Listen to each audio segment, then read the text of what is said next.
Alguma vez você já foi culpado por algo que não fez e pensou que a vida era injusta? Talvez seu irmão mais velho tenha convencido sua mãe de que foi você quem quebrou os pratos. Ou um professor tenha te punido por fazer travessuras na aula quando você era inocente. Então, alegre-se por não ter vivido durante a Idade Média. No período compreendido entre o século V e o XVI, resolver um conflito era uma tarefa difícil. Basicamente, se você fosse acusado de um crime, o melhor que podia fazer era confessar e preparar seu testamento, já que as chances de ser condenado à morte eram muito, muito altas. E sem juízes, advogados policiais ou CSI para investigar, seu destino muitas vezes ficava nas mãos da sorte, da vontade dos deuses, ou dos senhores feudais. Então, a seguir falaremos sobre as maneiras pelas quais os litígios eram resolvidos na Idade Média. Seu senhor feudal era 3 em 1, juiz, promotor e advogado. Começaremos essa jornada no Velho Continente. E é que em muitas regiões da Europa, o responsável por fazer justiça era o próprio senhor feudal. Se alguém acusasse outro de cometer um crime ou houvesse problemas entre os plebeus, estes deveriam recorrer a ele para serem julgados. Os motivos para visitá-lo podiam ser variados e iam desde problemas com os limites das terras, roubos de colheita, até assassinatos. Embora também existisse a possibilidade de que fosse ele quem solicitasse sua presença para que respondesse pelo horrendo delito de não conceder seu direito de pernada. Ou seja, se você não o deixasse dormir com sua esposa na noite de núpcias, poderia estar preparando seu pescoço. As causas geralmente eram variadas e difíceis de solucionar. Por isso, um nobre podia dedicar dias inteiros para ouvir os problemas de seus plebeus, e às vezes até precisava convocar toda a sua equipe de assessores legais para auxiliá-lo. Mas não estamos falando de Harvey Specter, nem Mike Ross, e sim de outros vassalos ou servos que atuavam como jurados ou conselheiros. O normal era que esses julgamentos se destacassem pelo tráfico de influência, subornos, corrupção e decisões injustas. Uma bonita tradição que se manteve até os dias de hoje, e é que as autoridades não protegiam os cidadãos indefesos e sem direitos no século XXI, durante a Idade Média. Embora, dependendo da região e do país, pudessem existir sistemas legais muito, muito rigorosos. Deixamos a Europa e vamos para o outro lado do mundo, para o Japão feudal, onde também arranjaram um jeito de resolver os conflitos que aconteciam diariamente. Geralmente, os senhores feudais e samurais costumavam resolver qualquer assunto baseando-se em conceitos como lealdade, honra e a hierarquia do clã ao qual você pertencia. Portanto, se você ofendesse a honra de algum samurai e seu clã não fosse muito poderoso, ou você não mantivesse boas relações com seu senhor, poderia se ver obrigado a lutar um duelo contra o ofendido. Por outro lado, no Japão, durante a Idade Média, não viam problema algum em uma pessoa fazer justiça com as próprias mãos. Aliás, criaram todo um sistema de regras e leis para que isso ocorresse, conhecido como katakyuchi. Sabe como é? Para que a desordem tenha ordem. Embora tenha sido legislado oficialmente durante o período Edo, o costume de tomar represálias como parte de uma vingança já era praticado há vários séculos. No Nihon Shoki, o segundo livro mais antigo do Japão, datado do século VII, já se mencionam casos que comprovam esse costume. Porém, geralmente era permitido apenas àqueles de hierarquia samurai. O alcance do katakyuchi se limitava aos casos de assassinato de familiares diretos, como pai ou irmão mais velho. Mas não era permitido quando se tratava de um descendente, como filho ou esposa. Além disso, raramente esse direito era exercido contra alguém que não fosse parente de sangue da pessoa ofendida. Portanto, se o assassino de seu pai fosse seu senhor feudal, aí o katakyuchi dizia que nada podia ser feito. Para executar a vingança, o familiar responsável devia anunciá-la às autoridades e obter sua permissão, pois agir sem consentimento poderia levar à acusação de assassinato. Durante o duelo, quem tivesse cometido o primeiro assassinato tinha o direito de se defender, mas se morresse, a família do novo morto não poderia se vingar. Embora quase sempre o katakyuchi fosse exercido por samurais, às vezes membros de outras classes sociais também o praticavam, inclusive crianças. Quando um chefe de família era assassinado, seu filho legítimo devia vingar sua morte, ou não poderia herdar o sobrenome do pai. Continuamos na Ásia, mas agora falaremos sobre um dos maiores impérios da história, os mongóis. O Império Mongol foi uma das grandes potências militares e políticas de sua época, em parte graças à sua forte cavalaria e à disciplina e obediência entre suas tropas e cidadãos. Mas esse sucesso não foi obra do acaso. Fazia parte de um plano idealizado pelo próprio Khan dos Khans. Certa manhã, o bonde Gengis decidiu estabelecer uma lei que regeria a vida política, social e cultural da nação. Esse código continha obrigações de todo tipo, algumas relacionadas à guerra, como negociar com o inimigo apenas quando a derrota fosse total. Outras explicavam como tratar os superiores. E ainda continha leis para proteger as mulheres, evitando que fossem sequestradas e obrigadas a casar com homens de outras tribos. Uma prática aparentemente muito comum na época. Esse código legal ficou conhecido como Yasa, e ao mesmo tempo que era de cumprimento estrito, era contraditoriamente um arquivo super-secreto. Sim, como você ouviu, a leitura da Yasa era privilégio exclusivo dos Khans e alguns conselheiros próximos, e os pobres cidadãos que deviam cumpri-la. Eles recebiam seu conteúdo de forma oral, e mais valia que eles soubessem, pois se você fosse um mongol com complexo de vaqueiro e pegasse emprestado um cavalo ou boi com a intenção de não devolver, o xerife mongol te mataria, partindo você ao meio. Por outro lado, os mongóis não foram o único império que, durante a Idade Média, gerenciou os conflitos entre seus cidadãos baseando-se em um corpo de leis. Essa prática também foi comum entre os bizantinos, cujo imperador Justiniano criou, em 528 d.C., um código que levaria seu nome, com o qual buscava esclarecer e atualizar as antigas leis que regiam o império, erradicar incoerências e, sobretudo, agilizar os processos legais, pois em Bizâncio, como em muitos lugares atualmente, a burocracia também era uma máquina gigantesca. Naquela época, muitos casos eram apresentados às autoridades romanas por mal-entendidos ou interpretações incorretas das leis. Além disso, os acusados de crimes muito importantes tinham a oportunidade de recorrer ao César para que ele julgasse suas causas. Tudo indica que Justiniano I tinha coisas melhores para fazer, como reconquistar territórios, então delegou a uma comissão de juristas presidida por Triboniano a tarefa de avaliar quais leis romanas deveriam ser descartadas por obsoletas e quais deveriam ser mantidas ou sofrer modificações. O objetivo desse enorme projeto era estabelecer uma legislação mais clara. Mas, claro, não foi fácil para os encarregados da missão, pois para completá-la tiveram que revisar detalhadamente mais de 2.000 livros e 3 milhões de linhas de texto legal. Tudo isso sem poder usar o ChatGPT. O Código de Justiniano abrangia todos os aspectos da vida e da sociedade do Império Bizantino, desde os poderes do imperador, os deveres dos funcionários, até as leis que regulavam impostos e heranças. Além disso, as questões eclesiásticas ganharam maior relevância conforme esse corpo de leis, pois a Igreja já começava a ser uma instituição-chave dentro da sociedade medieval, e não tardou a adquirir a potestade de mediar, acusar ou até estabelecer sentenças que hoje consideraríamos bastante injustas. A Igreja na Idade Média possuía um poder jurídico enorme. Não só podia multar, condenar, excomungar ou julgar os clérigos, como também pessoas leigas, pois seu poder e influência transcendiam o plano espiritual e se concretizavam na sociedade por meio de escolas, hospitais e até terras que faziam parte de sua propriedade. Para a Idade Média, o cristianismo já possuía seu próprio sistema legal, conhecido como direito canônico.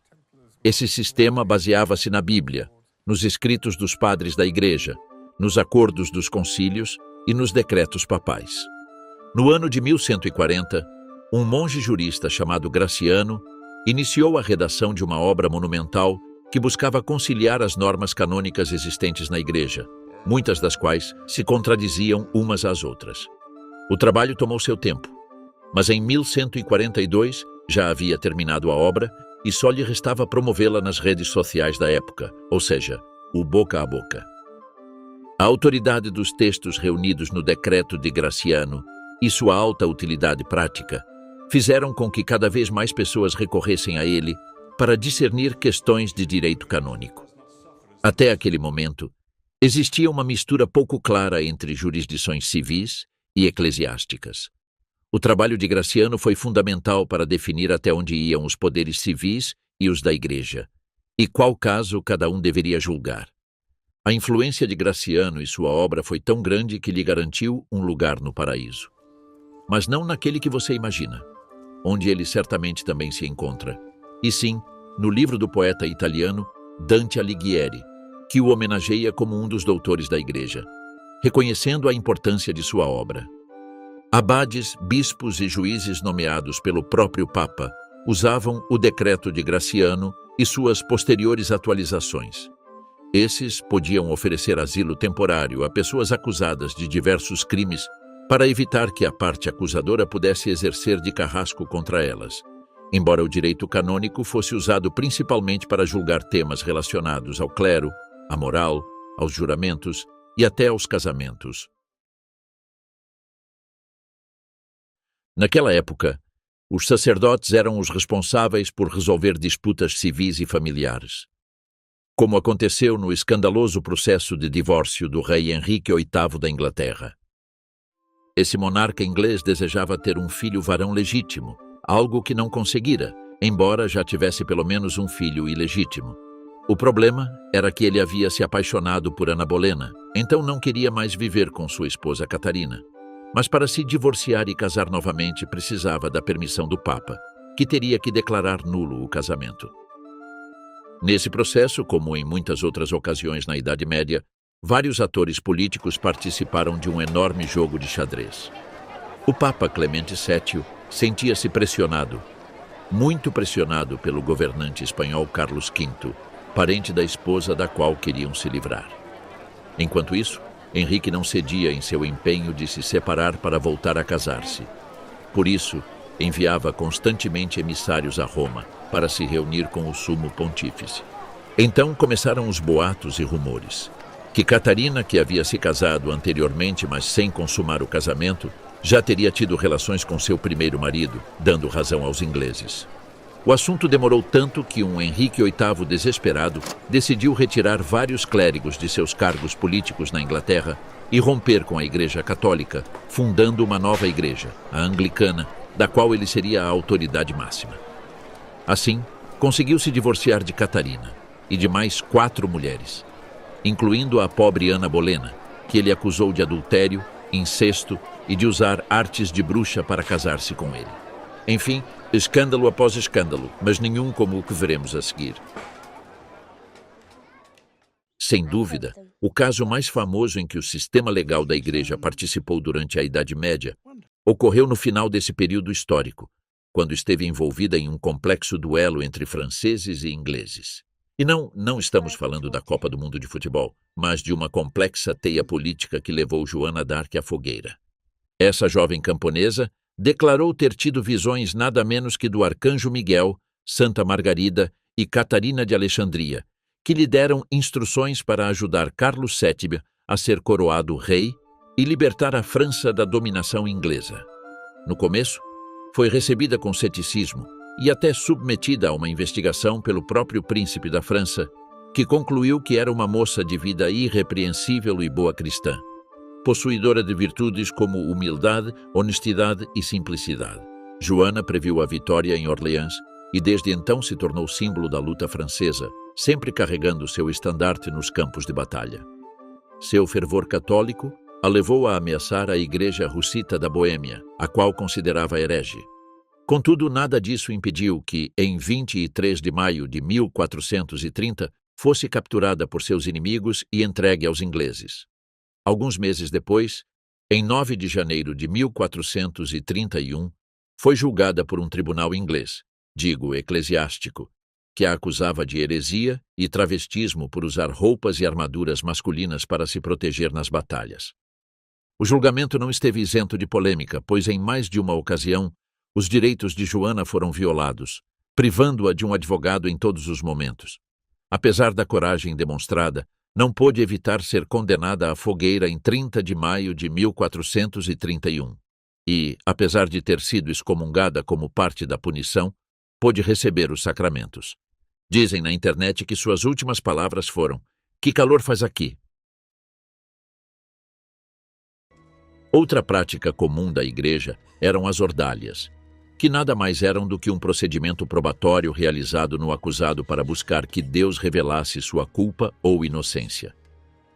Os acusados eram submetidos a provas físicas terríveis, como caminhar sobre brasas em chamas ou segurar pedaços de metal em brasa. Depois, recebiam cuidados médicos durante 3 dias. Se as feridas cicatrizassem bem, eram considerados inocentes, mas, se ao serem desvendadas, não estivessem curadas ou estavam infectadas, era hora de chamar um sacerdote para confessar. As ordalhas tornaram-se uma prática muito comum na Europa Ocidental, principalmente nas nações germânicas e anglo-saxãs, onde eram usadas para julgar todo tipo de pessoa, embora com nobres e membros do clero fossem preferidas variantes menos extremas. Entre esses grupos era muito popular a ordalha do pão e queijo. E não falamos de um lanche antes da refeição, mas de uma ordalha com todas as letras. Antes de submeter o acusado, tomava-se um pedaço de pão e outro de queijo, que eram abençoados por alguma autoridade religiosa. Depois disso, o suspeito tinha que comer esses alimentos. Mas era preciso tomar muito cuidado para não engasgar, pois o pão e o queijo poderiam se tornar sua última refeição. Uma das razões pelas quais as ordalhas foram tão populares era seu alto poder de dissuasão psicológica, pois muitos acusados confessavam seus crimes antes de ter que passar por água fervente, brasas ou pedaços de metal incandescentes. No entanto, muitas vezes esse procedimento era manipulado, pois às vezes as injustiças eram tão evidentes que os próprios juízes ou sacerdotes manipulavam os resultados para evitar punições exageradas. E o pouco confiável que esse método era, foi um dos motivos que levou o Papa Inocêncio III a proibir os sacerdotes cristãos de participarem dessas ações, o que foi um duro golpe para o sistema judicial da época, pois para realizar uma ordalha era imprescindível que um padre realizasse os ritos e bênçãos adequados. Essa forma fascinante de definir a sentença era considerada uma prova irrefutável e se baseava na crença de que Deus protegeria a integridade do inocente, enquanto o culpado seria ferido. Graças a Deus, elas foram gradualmente substituídas por sistemas mais racionais, como o testemunho de testemunhas, o júri ou os julgamentos escritos. O cristianismo não foi a única religião que teve uma influência direta sobre a resolução de assuntos na Idade Média, pois o Islã também concedia poderes e funções a pessoas para que mediassem nos conflitos. Em Al-Andalus, os soberanos muçulmanos tinham a faculdade de nomear cadis, que nada mais eram do que juízes e magistrados que emitiam decisões jurídicas sempre baseadas nas leis do direito muçulmano, o qual se fundamentava no Alcorão e na Sunna. Um cadi devia ser o maior exemplo de moral e bons costumes, uma pessoa íntegra e irrepreensível. Também devia possuir amplos conhecimentos sobre a lei e o Alcorão, já que o Islã não fazia distinção entre leis civis e religiosas. Por isso, eles deveriam mediar e decidir sobre qualquer assunto envolvendo um muçulmano. Assim como seus pares cristãos, os cadis mediavam temas relacionados a casamentos, divórcios, partilha de bens, heranças, terras, imóveis e muitos outros assuntos. Além disso, deviam proteger viúvas e órfãos, cuidando muitas vezes de seus bens. Para resolver esse tipo de questões, costumavam exercer suas funções em locais públicos, como mesquitas, embora em diferentes regiões existissem espaços específicos para essa prática, como a conhecida Porta da Justiça na Granada Nazari. Mas os cadis não trabalhavam sozinhos, pois eram assistidos por 2 ou 3 ulemas, que os acompanhavam para aconselhá-los permanentemente por escrito. Esses relatórios deviam ser arquivados. Os cadis alcançaram enorme prestígio junto à população, pois muitas vezes eram os únicos que se atreviam a defendê-la dos abusos dos governantes. Ao mesmo tempo, sua autoridade era tão alta que poucos soberanos ousavam desafiá-los ou contradizer suas sentenças. Sua posição hierárquica era tão elevada que os califas não se atreviam a demiti-los de seus cargos, sendo os próprios cadis quem renunciavam. Agora, É possível que todos tenhamos ouvido e até usado a expressão corra pela sua vida. Mas na Idade Média era muito comum alguém dizer lute pela sua vida.